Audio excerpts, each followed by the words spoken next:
Xiao Hao Da Xiao. I'm very happy to be here at the China UAE Investment Summit. As we heard from Dr. Saidi, this is the place to be. And of course, we have to take a close look at the bilateral relations between both countries. It's absolutely a thriving relationship and lots of investments and business to be done. That's why we are here today, gentlemen. And let's put things into perspective to kick things off a little bit. Li Long, you are based between Beijing and here the UAE. You see the bilateral relations eye to eye very closely, of course. Tell me a little bit what your business focus is right now with Joy Global between China and the UAE here. Yes, thank you for having me. I am particularly happy to be here because exactly 1 year ago during Abu Dhabi Finance Week, we announced we will set up a venture fund in Abu Dhabi and bring Chinese technology companies to Abu Dhabi. And so it's the right time to turn in our report card for the year. And we are a venture capital firm.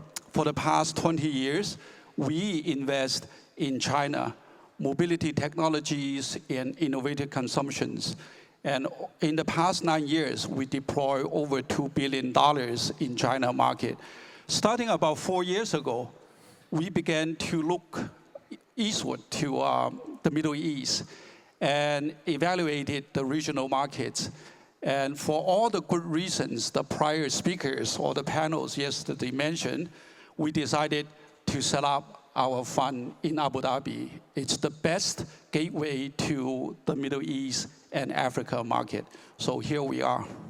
A great strategic decision, Huan Ying. Ahlan wa sahlan in Abu Dhabi in that case. We heard the Chinese perspective. Buongiorno, Massimo. Let's go to you now to have the Abu Dhabi Investment Office perspective from the west to the east. Tell me, what are your key priorities this year in terms of investments and then maybe also looking ahead at 2025? Assalamu alaikum wa rahmatullahi wa barakatuh. Assalam. Abu Dhabi Investment Office is an agency, a government agency focused to attract inward investments and facilitate investments like what we have here in order to ensure that the investor's journey is acceptable, satisfactory, and also where all the investors might find in Abu Dhabi satisfaction for their business plans. So our major focus is to facilitate the introduction within the Emirate. Mostly we do this with financial and non-financial support. It's a unique way to connect the investors to the environment. Let me just focus a little bit regarding the financial support that we used to provide to the investors. When there is an investment, of course, there are might be some costs associated with such kind of investments. But if there is a contribution to the Emirate GDP, employment, and of course, and there is a high contribution in terms of Emiratization, we are very happy to support investors to come here, and we provide them, we participate to some of their costs through rebates. But of course, many times we have been asked by investors to enjoy the presence in Abu Dhabi to say, but we want to be connected to the local opportunities. And this is also where ADIO, which is the short, acronyms of Abu Dhabi Investment Office, how we used to call, ADIO connect the investors and their businesses with the local procurement. And this is exactly one of the key roles of ADIO to support, especially with government procurement. And we prepare a list of golden products that we consider favorite and preferred in order to ensure that whoever invests in Abu Dhabi can have immediate edge of their business plan.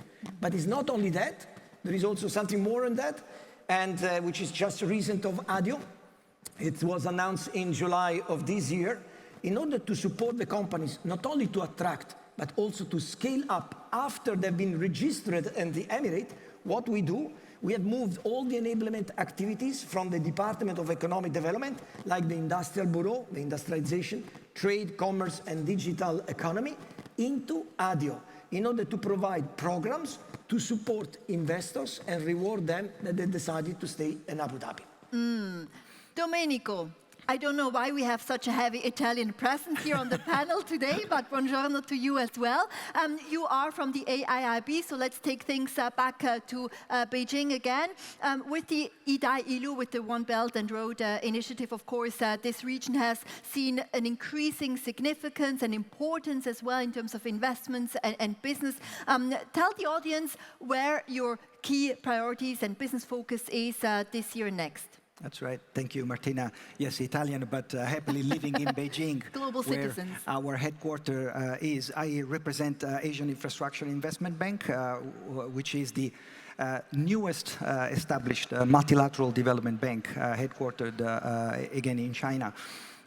We have 110 member countries joining AIIB, including UAE. The United Arab Emirates, actually, we consider a regional member in the terminology of AIIB to emphasize, the closeness between these two regions. And we have done already several investments in the area, in GCC in particular, and also beyond in Africa. AIB, in a nutshell, is about infrastructure. It's in our name.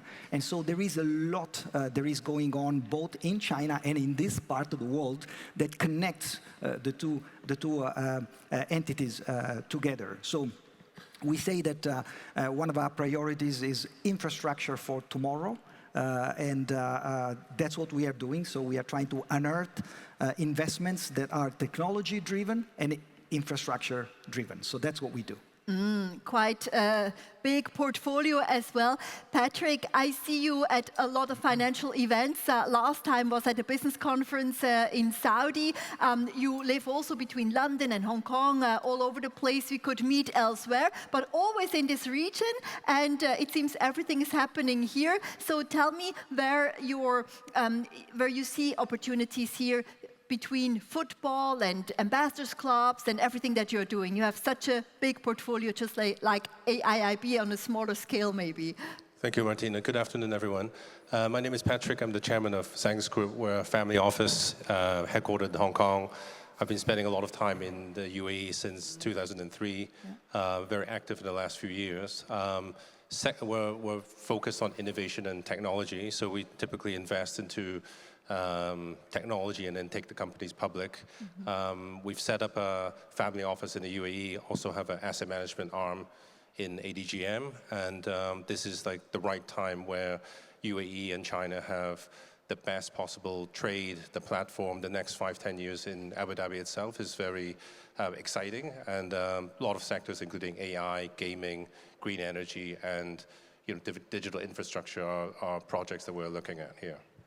Let's now dive a little bit deeper into the specific areas, Lilong, from AI to smart infrastructure, green technology, sustainable agriculture. As such a big ticket investor also, where especially do you see the opportunities here? Yes, I think all the macro factors have been stated quite well. And for us, out of the 100 portfolio startups we invested in China, we are only selecting about 5 to 10 companies with our first fund. And then the very strong theme is decarbonization. And what we want to pick the technologies with the two criteria. One is very relevant to the economic and also social developments here. Secondly, is that they would require high-level localization, meaning that there's not one-size-fits-all approach.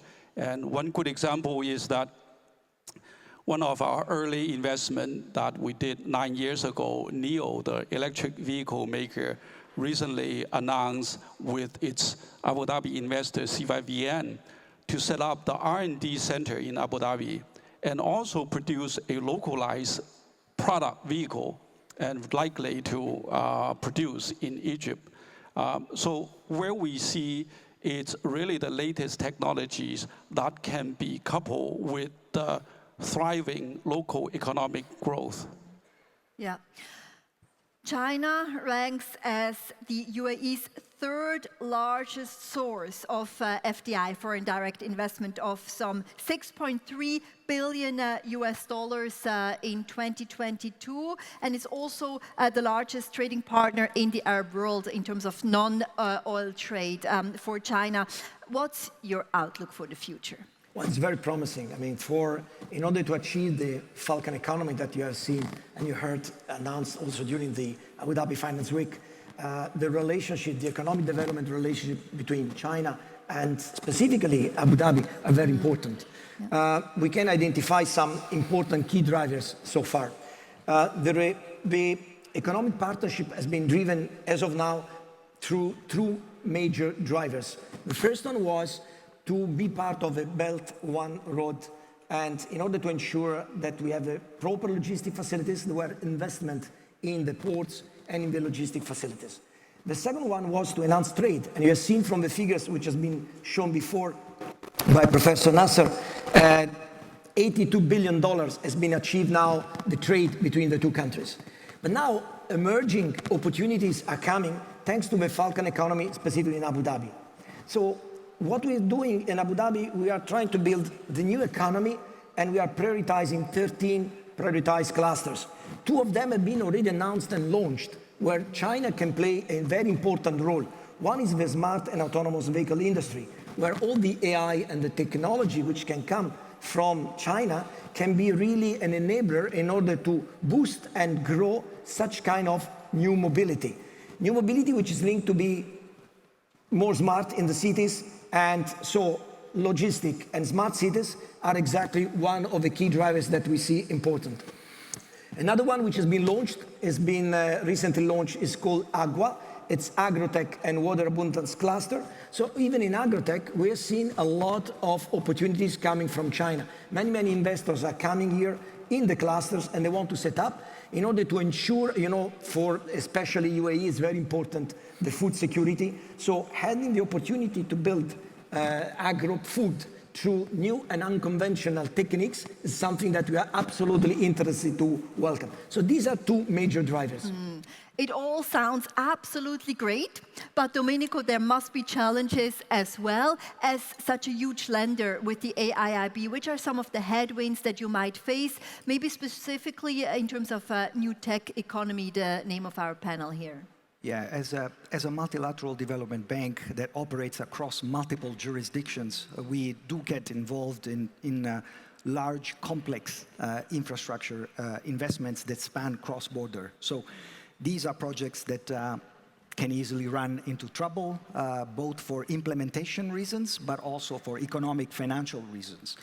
One of the things that we are, of course, living right now is changing macroeconomic and monetary economic conditions, particularly in the dollar space, where we have most of our lending activities. So we have a huge portfolio and growing portfolio of loans, and most of them are in US dollars. So when you look at this type of investments, which are also long-dated investments, they span more than 10, 12, 15 years in duration, you can come across during the various cycles with financial difficulties. So one of the things that, for example, we are looking at is to expand more what we call local currency lending. So going into different jurisdictions and try to facilitate borrowers by lending in their own currency. So that's one of the things that we are doing. Regulation is definitely a key challenge across different jurisdictions. Patrick, you have been active in so many IPOs and M&A transactions and so on. What kind of activity do you see, especially in the technology area? What kind of what, sorry? Activity or deal flow do you see now between especially the UAE and China? I think, as I said before, there's a record high of bilateral trade between UAE and China. It's the biggest trade of all the Arab countries. One of the sectors I believe that's a great opportunity is decarbonization, yes. Which was mentioned before. I think solar is a big thing. Here, only 78% of Both Saudi and the UAE is using fossil fuels. Only 2% is green energy. So I think solar panels is growing every year that UAE is buying from China. Also geopolitical reasons that China's been hit by not being able to sell a lot of the solar panels to Europe and the US. We've seen a lot of big announcements recently. The China-UAE Exchange Trade Center, which was set up a few days ago, where it will promote trade, science, innovation, education. Mazda, the clean energy company here in Abu Dhabi, will co-invest with the Silk Fund from China to look at green energy funds outside the UAE, which makes this truly global. So I think that the reason why we are here today in Abu Dhabi shows us that Abu Dhabi is the road leading globally, not just to the MENA region. I'm sure Abu Dhabi will be pleased to hear that. Li Long, you have a long experience between both countries, traveling back and forth. You have also been a VC investment firm with Joy Global for the past 25 years, so really long experience, and set up Joy Global ADGM as well to invest specifically in the UAE, but also the wider Gulf Arab region. What has been your experience so far, and what kind of advice can you share with the audience? Yes, we have our own experience, and I would like to share a few things. One is that I shall mention that the reason we could quickly obtain the financial license and have our 3-4 portfolio companies incorporated in ADGM, owing to good colleagues at ADIO and also ADGM. And so for the past 2 years, these 2 buildings are probably the most frequently visited by myself and my colleagues. So that is very positive. And what I would like to point out, the fact is that during the whole week and yesterday and today, and more, when we talk about the collaborations and investments, oftentimes people focus on deal level, project level investments. We as a VC take a portfolio approach. The reason for that is that to mitigate the risk and also to grow the ecosystem. And we would like to do a portfolio approach, and in a way similar to growing a forest instead of hunting for a single prey. So by that way, we hope this is a longer and sustainable approach going forward. Secondly is that we also raise money from regional and local investors and take companies public locally here. And if we think the previous globalization is for the ultimate shareholders' value, we believe going forward, people like us will take globalization in creating local value and also benefit local societies. So that's what we want to benefit and also work with the local community on a much longer sustainable process. And one positive experience that I would like to share with the regulators and also friends here is that in China, we do work with local and regional government funds. In China, we call guidance funds, to systematically invest in a basket of portfolio companies for a local economy. And result is very positive. You can look into it. Give you one example. We invested, our A-round investment is in a company called Luckin Coffee, the largest coffee chain in China today. 3 times of Starbucks in China. We actually relocate their headquarters from a very big city to a much smaller city. So today, Starbucks in 6 years grow into a franchise that serves 90 million customers every quarter. And they actually bought half of Brazil's exported coffee beans. So that city benefits enormously and also becomes our hub for food and beverage innovative consumption portfolio companies. You've definitely done a great job here, Massimo, and I also read recently that you're among Forbes Middle East's top 100 CEOs in the Middle East. So did you know that? All right, talk to us a little bit about your incentives here in Abu Dhabi, you know, at the ADIO. What kind of new plans do you have to attract even more Chinese capital? So the incentive component, it's important to absorb a little bit of the initial cost of the investors in order to ensure that they cannot reach the break-even in a very shorter time. We changed the logic on giving such kind of incentives at ADIO. And this happened exactly this year. Under the leadership of His Excellency Badr Al-Olama, the Director General, we decided to do something which was more rewarding incentive rather than to be a grant or a subsidy. So our incentives have a different nature than you might find in other countries. So the incentives are provided based on reward on achieving some milestone results. This because the role of the government is not to subsidize the economy, but is to create an environment where the private can invest and flourish. And by doing that, we have seen a lot of much more interest on such kind of financial incentives. We do production-based, we do on revenues, we do on export. Because another key point that we've noticed, many, many times investors were coming to Abu Dhabi and considering Abu Dhabi the destination of their project. Actually, what we want them to look at Abu Dhabi as the starting point, not the final destination. That's why if from here, they use Abu Dhabi as a platform to export towards the 3 continents that Abu Dhabi easily reach thanks to its connection, thanks to the cooperation economic partnership agreements done, which give access to 2.2 trillion of potential consumers of goods and services. Well, this is something that we wanted to stimulate and incentivize. That's why some incentives are also linked to these exports. Yeah. Patrick, I read that you are the first member from Hong Kong to join the Emirates Family Association. So that was kind of a big step, right? A milestone to open the doors as well to more family office cooperation. And also you're planning to launch the Hong Kong Ambassadors Club here in the region. Tell us more about those plans. So the Hong Kong Ambassadors Club is an NGO in Hong Kong, which we started almost 2 years ago.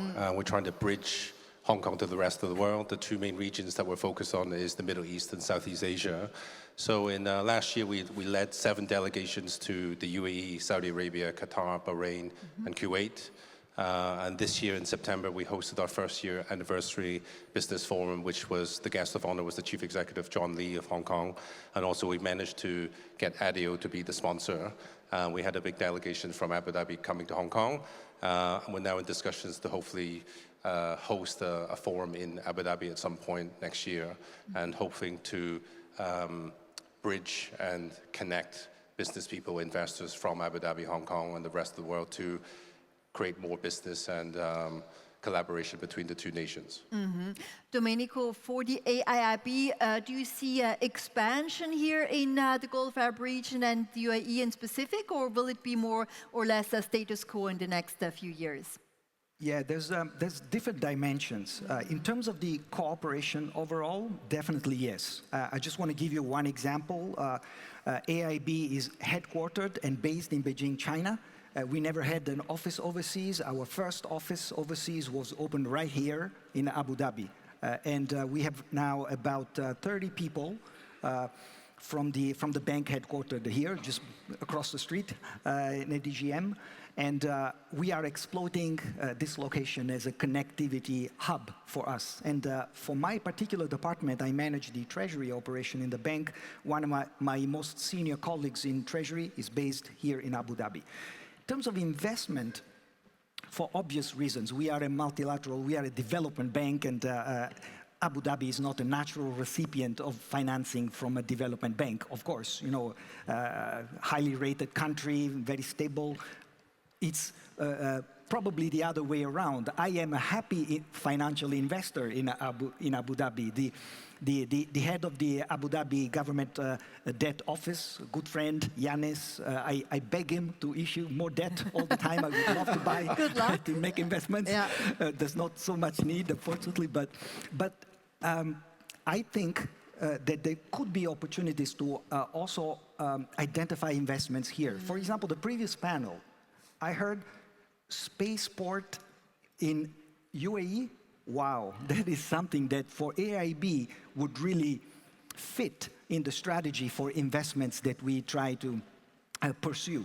The last thing I will say, one of the first investments we did in this region, not in UAE, but it was in Oman, for example, was one of the first projects we did in the bank, and it was about financing a broadband project. So there can be opportunities, I think. Yes, and we are going to finish this panel in 1 minute. So every one of you, please tell us where in the digital transformation and innovation sector, the new economy, you see the biggest opportunity. In very brief words, Lilong. We definitely see it in mobile payment driven, the new lifestyles, and also the solar-based portable energy solutions in the region. Fantastic, Massimo. Artificial intelligence, for sure, fintech, and e-commerce. Nice, yes. And then it will be spaceport, no? Maybe the Italian connection, it has to be AI. I think definitely so.